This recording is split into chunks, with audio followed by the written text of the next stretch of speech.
창세기 31장.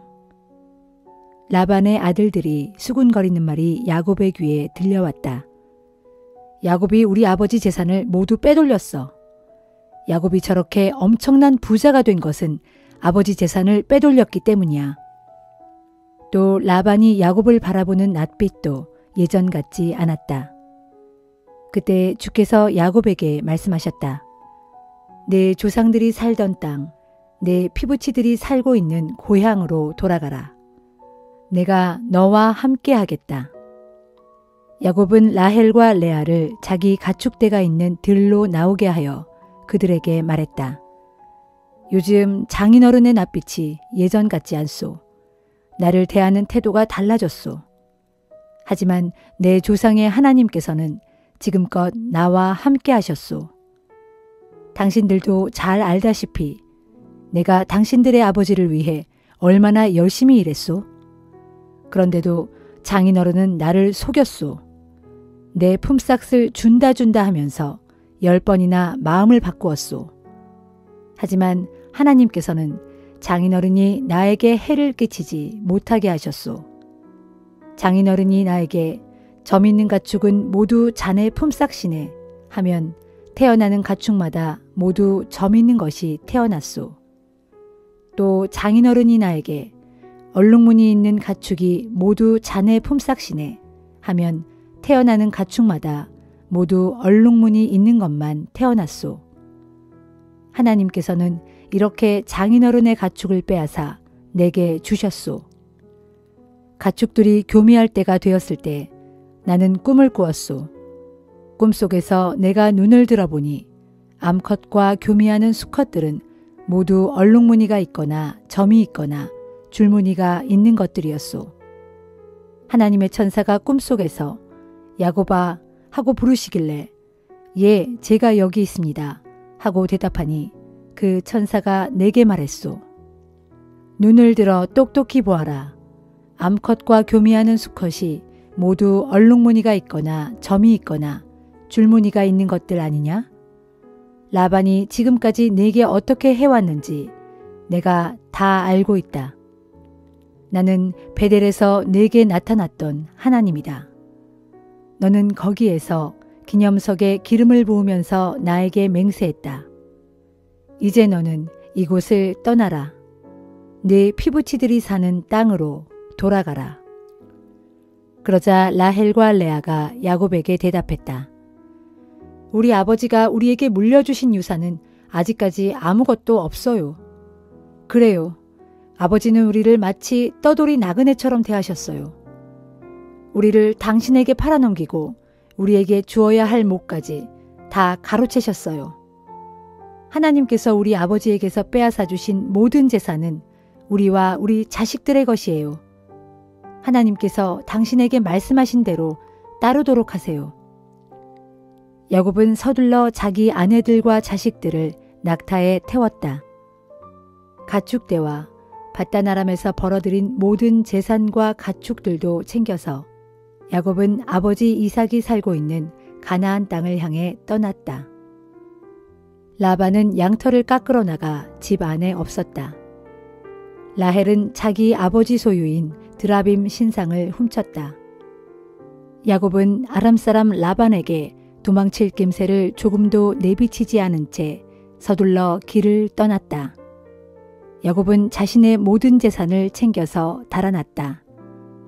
강을 건너 야곱은 길르앗 산악지대 쪽으로 향했다. 야곱이 도망한 지 사흘이 지난 후에야 라반은 그 소식을 들었다. 라반은 친척들을 이끌고 급히 야곱을 뒤쫓아갔다. 이래 만에 라반은 길르앗 산악지대에서 야곱을 따라잡았다. 그날 밤 하나님께서 라반의 꿈에 나타나 말씀하셨다. 너는 좋은 말이든 굳은 말이든 야곱과 일체 시비하지 말라.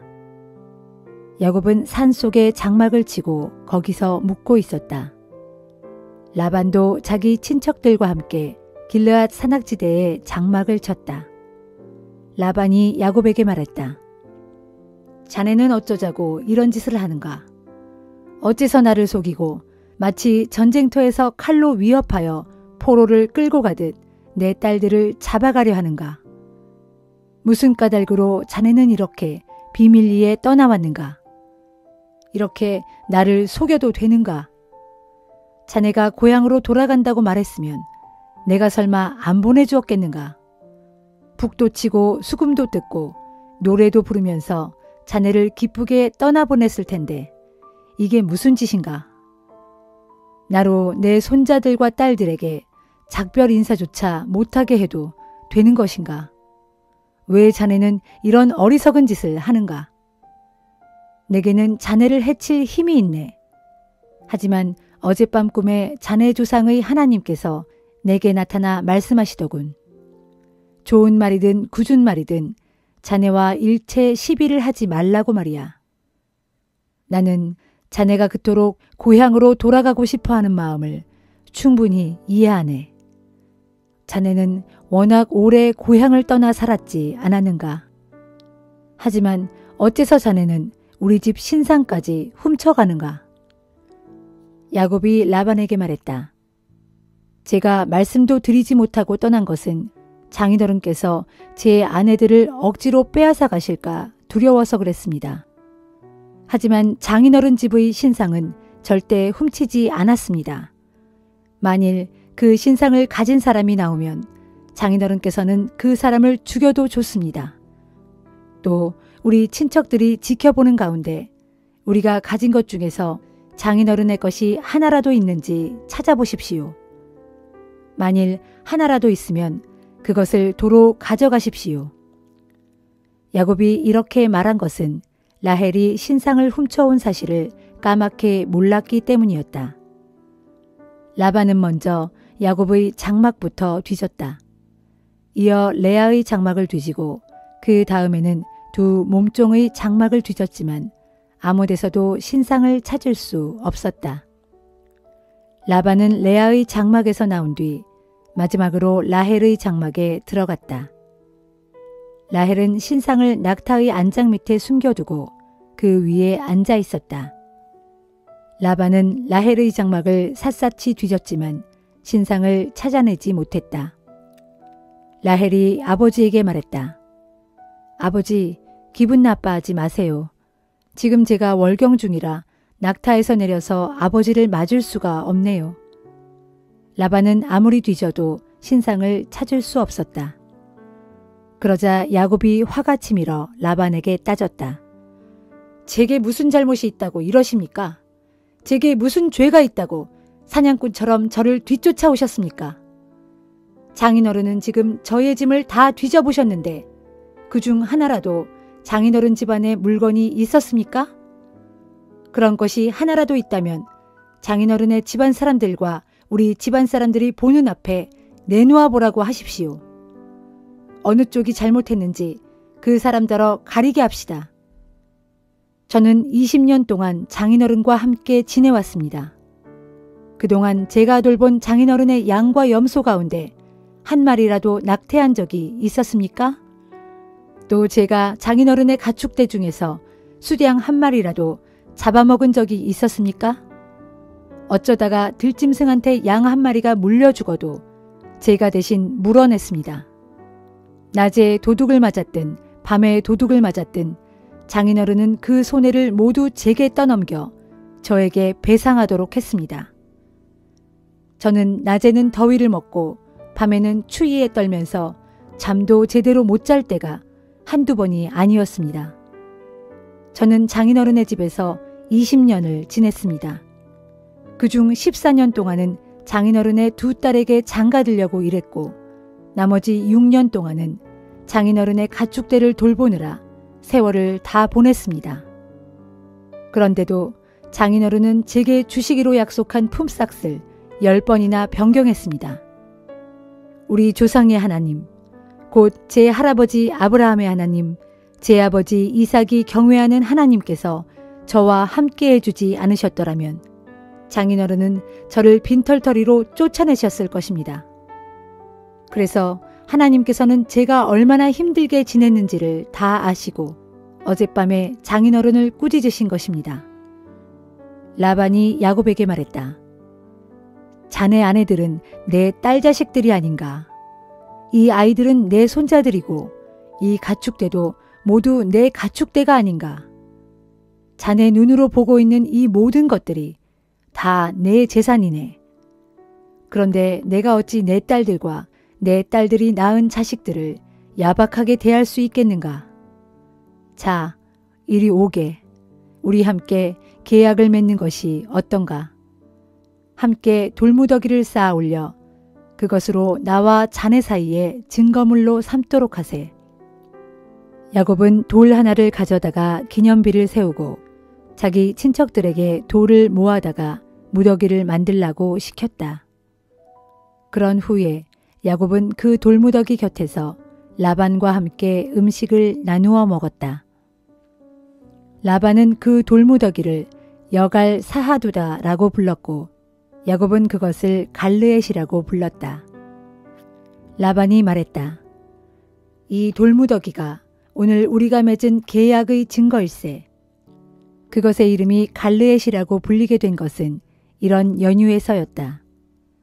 그 돌무더기는 미스바라고도 불리는데 그 까닭은 라반이 우리가 떨어져 있는 동안에도 주께서 우리 두 사람을 지켜보실 것이네 라고 말했기 때문이었다. 라반은 또 이렇게 말했다. 자네가 내 딸들을 구박하거나 내 딸들 외에 다른 여인을 아내로 맞는다면 사람은 모를지라도 하나님께서는 우리 두 사람을 지켜보신다는 사실을 명심하게. 라반은 또 말을 이었다.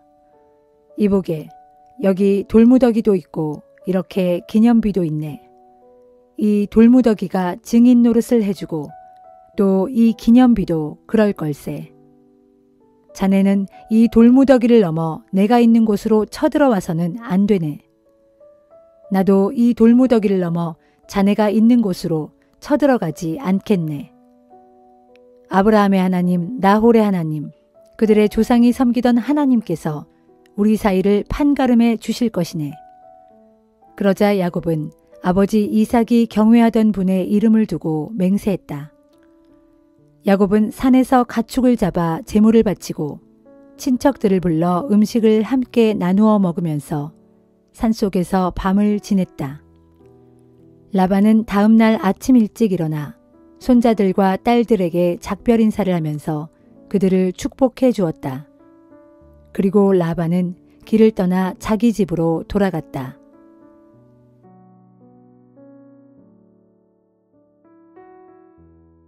마가복음 2장. 며칠 후 예수께서 다시 가버나움 성읍으로 들어가시자 예수께서 집에 계신다는 소문이 온 동네에 퍼졌다. 수많은 사람들이 몰려들어 집 안은 발 디딜 틈도 없었고 집 밖에까지 사람들로 넘쳐났다. 예수께서는 그들에게 말씀을 전하셨다. 그때에 4사람이 중풍병자 1명을 들것에 싣고 왔다. 사람들이 붐벼서 그 병자를 예수께 가까이 데려갈 수가 없게 되자 그들은 지붕을 뜯어 구멍을 내고 들것을 예수 앞으로 달아내렸다. 예수께서 그들의 믿음을 보시고 그 중풍병자에게 말씀하셨다. 아들이여, 당신의 죄가 용서받았소. 마침 율법교사 몇 사람이 거기에 앉아 있다가 속으로 생각하였다. 죄를 용서한다고? 이 사람이 어찌하여 감히 이런 말을 하는가?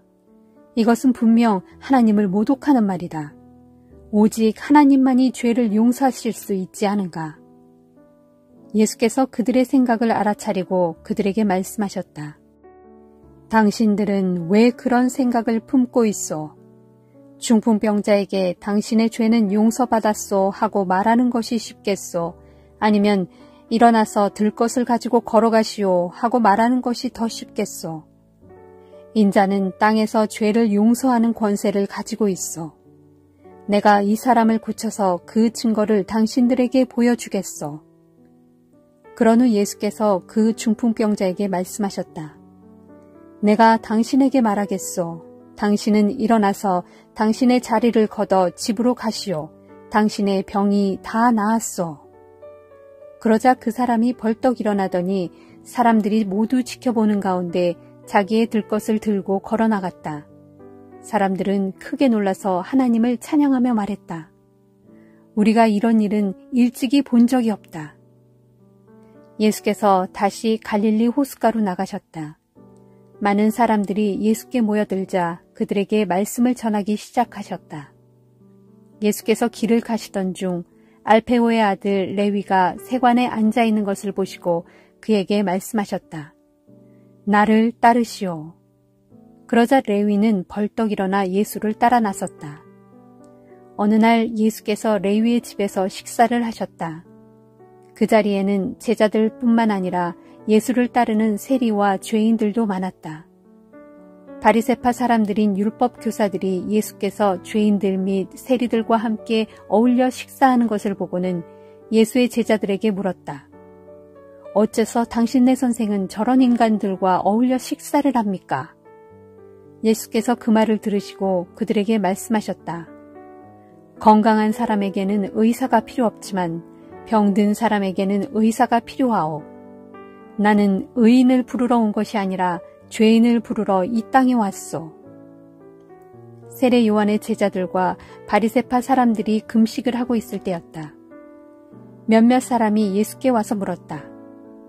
세례 요한의 제자들과 바리새파 사람들은 금식을 하는데 왜 선생님의 제자들은 금식을 하지 않는 것입니까? 예수께서 그들에게 대답하셨다. 결혼잔치에 참석한 신랑의 친구들이 신랑과 같이 있으면서 어떻게 금식을 하겠소? 신랑과 함께 있는 동안에는 금식을 할 수 없소. 그러나 신랑을 빼앗길 날이 올 터인데 그날에는 그들도 슬퍼하며 금식할 것이요.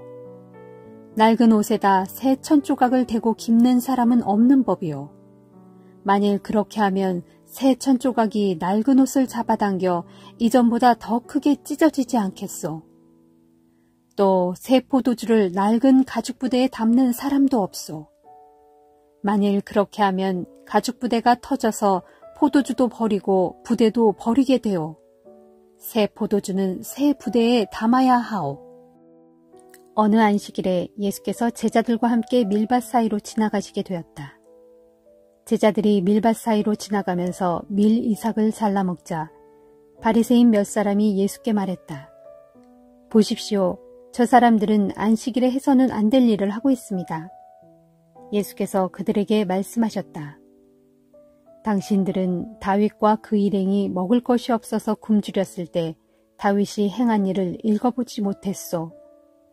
당시 아비아달이 대제사장으로 있을 때 다윗은 하나님의 전에 들어가서 제사장 외에는 아무도 먹을 수 없는 빵, 곧 제단 위에 차려놓은 빵을 먹었고 그의 일행에게도 나누어 주지 않았소. 그러고서 예수께서는 그들에게 말씀하셨다. 안식일이 사람을 위해 만들어진 것이지 사람이 안식일을 위해 만들어진 것이 아니란 말이오. 그러므로 인자는 안식일에도 주인이요.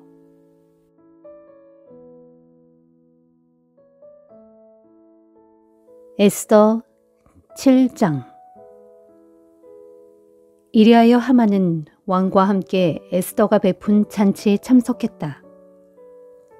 아하수에로 왕은 이날도 즐겁게 술을 마시다가 에스더에게 또다시 물었다.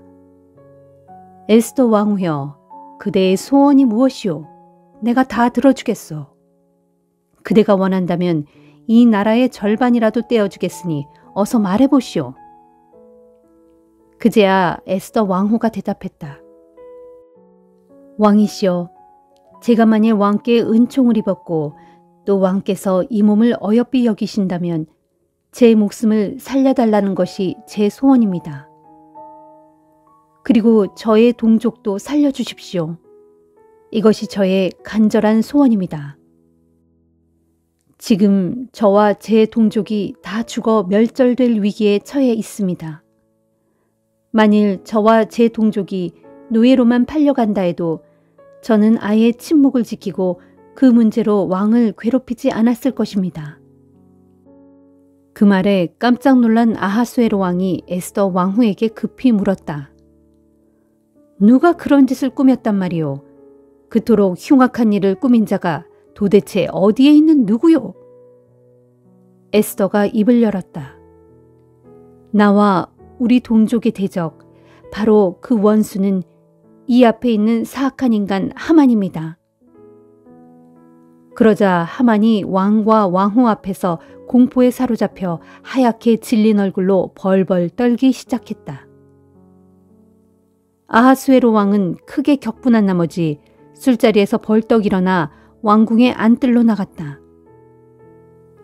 하만은 왕이 이미 자기의 운명을 끝장내기로 결심했다는 것을 짐작하고는 그 자리에 남아 에스더 왕후 앞에 무릎을 꿇고 제발 목숨만은 살려달라고 애걸했다.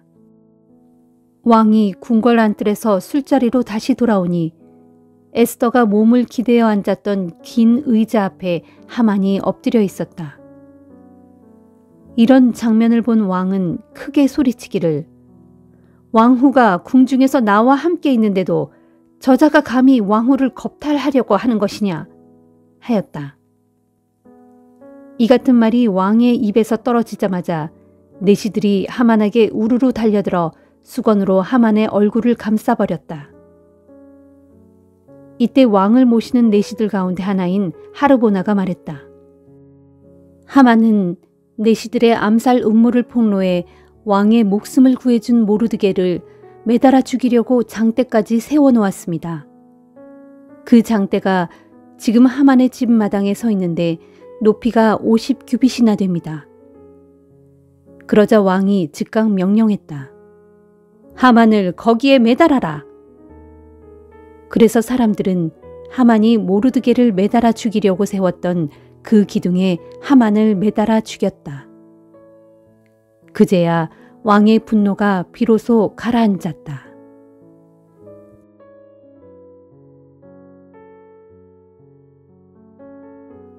로마서 2장. 그러므로 남을 판단하여 정죄하는 사람이여 그대는 죄가 없다고 변명할 수 없습니다. 남을 판단하여 정죄하는 그 일로 결국 그대는 자기 스스로를 정죄하는 셈입니다. 왜냐하면 남을 판단하여 정죄하는 그대도 그 사람과 똑같은 짓을 행하고 있기 때문입니다. 우리는 하나님의 심판이 진리에 따라 이런 일을 행하는 사람들에게 공의롭게 내려진다는 것을 압니다. 이런 일을 행하는 사람을 판단하여 정죄하면서도 자기 자신도 이런 일을 행하는 사람이여 그대가 하나님의 심판을 피할 수 있을 줄로 생각합니까?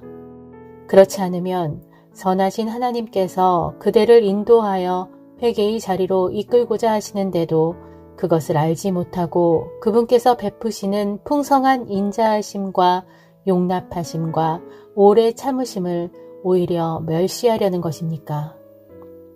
그대가 회개할 줄 모르는 완고함과 완악함을 발휘하는 그만큼 그대는 장차 하나님의 공의로운 심판의 날에 자신이 받을 진노를 스스로 쌓아 올리고 있는 것입니다. 하나님께서는 각 사람들에게 그들이 행한 대로 갚아주실 것입니다. 인내로서 꾸준히 선한 일을 행함으로 영광과 존귀와 썩지 않을 것을 추구하는 사람에게는 하나님께서 영원한 생명으로 갚아주시고 자기 이익만을 추구하면서 진리를 거스르고 불의를 좇는 사람에게는 진노의 형벌을 내리실 것입니다. 악한 일을 행하는 모든 사람에게는 유대인이나 헬라인이나 가릴 것 없이 환난과 고통을 주실 것이지만 선한 일을 행하는 모든 사람에게는 유대인이나 헬라인이나 가릴 것 없이 영광과 존귀와 평강을 주실 것입니다. 하나님께서는 사람을 차별하지 않으시기 때문입니다. 율법을 모르고 죄를 저지른 사람은 율법과 상관없이 멸망할 것이고 율법을 알면서도 죄를 저지른 사람은 율법에 따라 심판을 받을 것입니다. 하나님 앞에서는 율법을 알아듣는 사람이 의로운 사람이 아니라 오직 율법을 지켜 행하는 사람이 의롭다고 인정을 받게 될 것이기 때문입니다. 율법을 갖고 있지 않은 이방 사람이 본래의 양심에 따라 율법이 명하는 바를 행하면 그들은 율법을 갖고 있지 않아도 그들 자신이 스스로에게 율법이 됩니다. 이런 사람들은 율법이 그들 자신의 본래 마음에 새겨져 있다는 것을 보여주며 그 일에 대해 그들의 양심이 증인이 됩니다. 그래서 어떤 일을 놓고 그들의 생각 속에서 그 일이 옳은 일인지 그른 일인지 스스로의 양심에 따라 고발도 하고 변호하기도 합니다. 마침내 이런 일은 내가 전한 복음대로 하나님께서 그리스도 예수를 통해 사람들의 은밀한 삶을 심판하실 그날에 모두 드러나게 될 것입니다. 그런데 보십시오. 스스로를 유대인이라 부르는 그대는 율법에 의지하면서 하나님을 믿는다고 자랑합니다. 그대는 자부하기를 율법에 따라 가르침을 받아왔기 때문에 하나님의 뜻이 무엇인지를 알고 또 무엇이 지극히 선한 것인지를 분별할 줄을 안다고 합니다. 진정 자기 자신이야말로 눈먼 사람들의 길잡이이고 어둠 속에서 헤매는 사람들의 등불이라고 확신합니다. 게다가 율법을 통해서 진리와 지식을 다 알고 있으므로 어리석은 사람들을 인도하고 어린아이처럼 믿음이 약한 사람들을 가르칠 자격이 있다고 자신합니다. 자, 그렇다면 그대는 왜 다른 사람은 가르치면서 자기 자신은 가르치지 못합니까? 다른 사람에게는 도둑질하지 말라고 설교하면서 왜 자기 자신은 도둑질을 하는 것입니까? 다른 사람에게는 간음하지 말라고 하면서 왜 자신은 간음을 합니까? 우상이라면 아주 질색을 하는 그대가 어째서 우상을 모신 신전의 물건을 훔치는 것입니까? 하나님의 율법을 알고 있다고 자랑하면서도 왜 자신은 그 율법을 어겨 하나님을 욕되게 합니까? 그렇기에 너희 때문에 하나님의 이름이 이방 사람들 가운데서 욕을 먹고 있다 라고 기록한 성경 말씀이 조금도 틀리지 않습니다. 그대가 율법을 지킨다면 할례를 받은 것이 유익한 가치가 있겠지만 율법을 지키지 않는다면 그대가 받은 할례는 무익해서 할례를 받지 않은 것과 다를 것이 없습니다. 그러므로 할례를 받지 않은 사람이라도 율법이 요구하는 것들을 잘 지킨다면 그 사람은 할례를 받은 사람과 마찬가지로 여겨지지 않겠습니까? 기록된 율법을 갖고 있고 또 할례를 받으면서도 그대가 율법을 지키지 않는다면 육체적으로는 할례를 받지 않았지만 율법을 잘 지킨 사람들이 그대를 정죄하지 않겠습니까? 그러므로 겉모습이 유대인이라고 해서 참된 유대인이라고 할 수 없고 몸으로 할례를 받았다고 해서 진정한 할례를 받았다고 할 수 없습니다. 오히려 속사람이 유대인이라야 참 유대인이요. 몸으로만이 아니라 마음으로 그리고 성령으로 할례를 받아야 참 할례라고 할 것입니다. 이런 사람은 사람에게서가 아니라 하나님께 칭찬을 받을 것입니다.